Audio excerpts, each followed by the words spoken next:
Hey there, focus learners. Let's just jump right into it. Today, we're unpacking an absolutely fascinating explainer based on a really captivating piece of source material.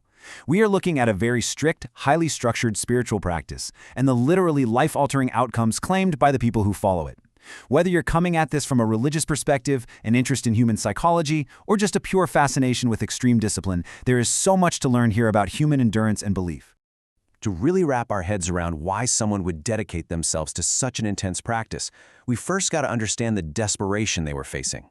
Listen to this vivid metaphor from a woman named Shaima, a follower of this practice. I was on a solid rock in the middle of the ocean.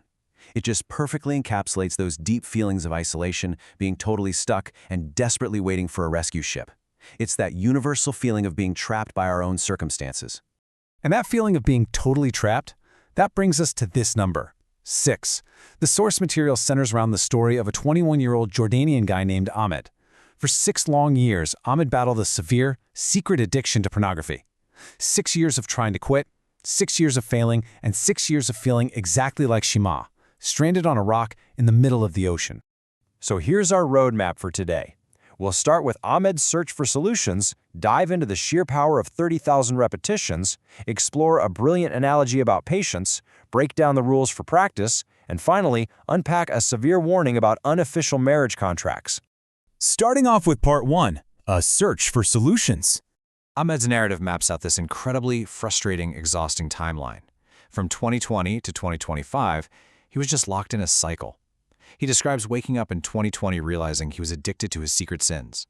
He kept up with his basic daily prayers, but every single attempt to actually break the addiction ended in complete failure. It's a pattern of behavioral struggle that, honestly, anyone who has ever tried to break a deeply ingrained habit can totally relate to. The turning point for Ahmed actually came during a Tarawih evening prayer. He heard the Sheikh reciting these specific verses from the Quran. Seek forgiveness from your Lord. He will send rain from the sky upon you in abundance. For Ahmed, this wasn't just another reading. It felt like a direct, undeniable sign. The solution to his 6-year struggle, he realized, was a practice known as Istighfar, basically the act of seeking forgiveness. Which brings us to the absolute core of the source material. Part 2, the power of 30,000 repetitions. The sheer scale of this methodology is, well, it's staggering. Ahmed eventually connected with a YouTube channel run by a mentor, referred to as Uncle Muhammad Hijazi.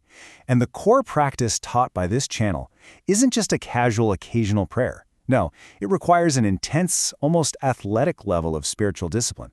Repeating the phrase, I seek forgiveness from God, 30,000 times a day. So what actually happens when you do something 30,000 times a day for over a year? According to Ahmed's account, after exactly 14 months of this rigorous grind, his life completely flipped. The contrast is wild. A 6-year addiction was replaced by complete sobriety. His academic struggles transformed into university excellence right as he approached graduation. And where he used to oversleep and completely miss his morning Fajr prayers, his daily worship became effortless. The source frames this as a massive spiritual and personal transformation.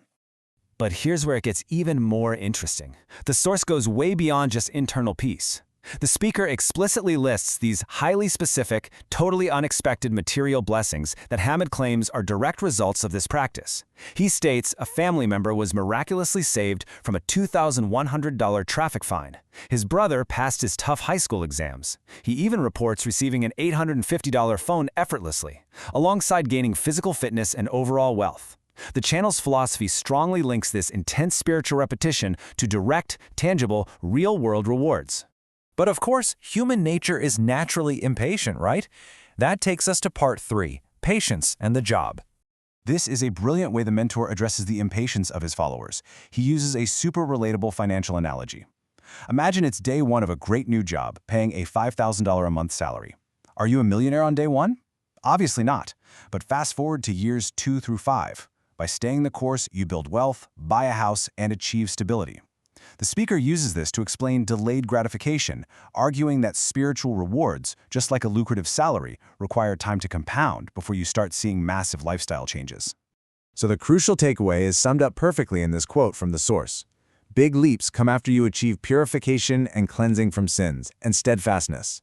The mentor's core philosophy is that immense blessings, whether they're financial, physical, or spiritual, just don't happen overnight.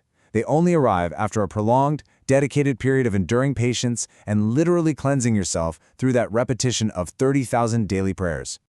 To make sure his followers actually hit that mark, the mentor provides a very rigid framework. Let's look at Part 4. Rules for consistent practice. The source outlines a strict 10-point list, but we've distilled the absolute heavy hitters here. Step 1. Consistency is always better than switching practices. Step 2. Depth over shallow variety. The speaker uses a fantastic metaphor here, arguing that digging one really deep well is far better than digging 10 shallow ones. Step 3 demands patience, noting that seeds sit beneath the earth a long time before they ever sprout. And Step 4 is making the specific practice the absolute foundation of your entire life. Which brings us to a really crucial concept. Seeking forgiveness purifies the soil. The mentor boldly asserts that no other spiritual practices, no matter how beautiful or complex they are, will yield any fruit if this foundational soil hasn't been purified first. You have to do the heavy lifting, those 30,000 daily repetitions, to clear the ground before anything good can grow.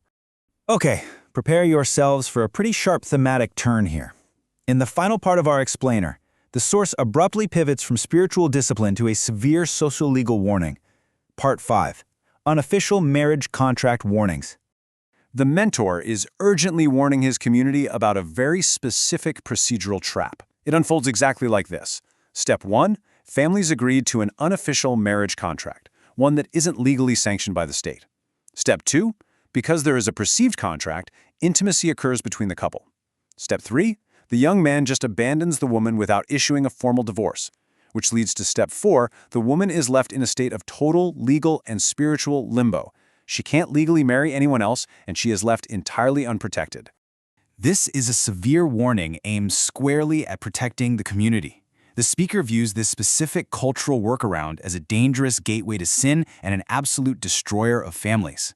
He's urging parents to remain vigilant, demanding public announcements, official state documentation, and formal weddings to ensure young women are protected from being exploited and abandoned in this manner.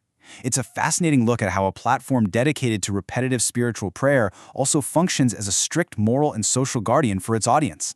We have covered a tremendous journey today, right? From the depths of an addiction that felt like a rock in the ocean, through the grueling discipline of 30,000 daily repetitions, all the way to complex community social warnings. But I want to leave you, the focused learner, with this final provocative thought. Regardless of your personal beliefs, consider the sheer power of long-term, unyielding discipline. What practice could transform your life if you committed to it for a solid 14 months without giving up? Thank you so much for joining me on this explainer, and keep learning.